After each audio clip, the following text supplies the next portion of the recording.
Premier acte fort de Nelson Mandela en 1991, au lendemain de sa libération, la négociation avec le gouvernement de Klerk.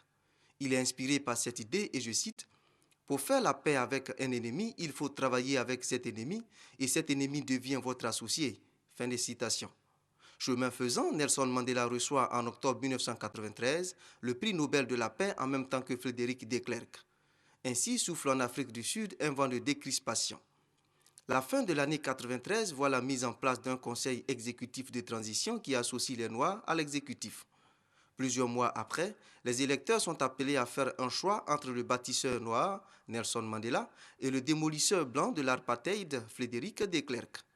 Surprise, Nelson Mandela est élu président de la République d'Afrique du Sud.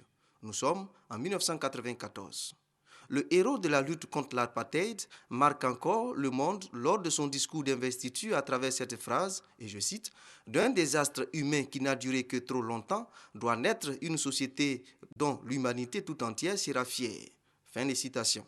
Sur cette base, il forme un premier gouvernement aussi inclusif que possible. En 1995 est créée la Commission Vérité et Réconciliation CVR que présidera Monseigneur Desmond Tutu pendant 7 ans. Le rôle de cette commission, sanctionner les crimes de l'apartheid sans accroître la déchirure entre les communautés noires et blanches. C'est l'esprit Mandela, un esprit fondé sur le dialogue sans exclusion et la paix. Le 31 décembre 2001, le président Mandela reçoit les conclusions des travaux de la CVR.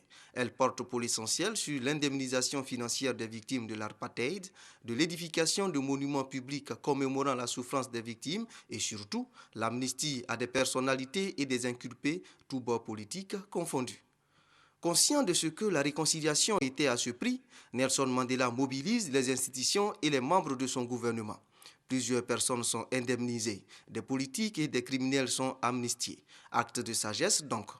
Hier, héros de la lutte pour la liberté, Nelson Mandela devient le symbole de la réconciliation en Afrique du Sud. Et le monde entier le lui reconnaît, les hommes des médias également.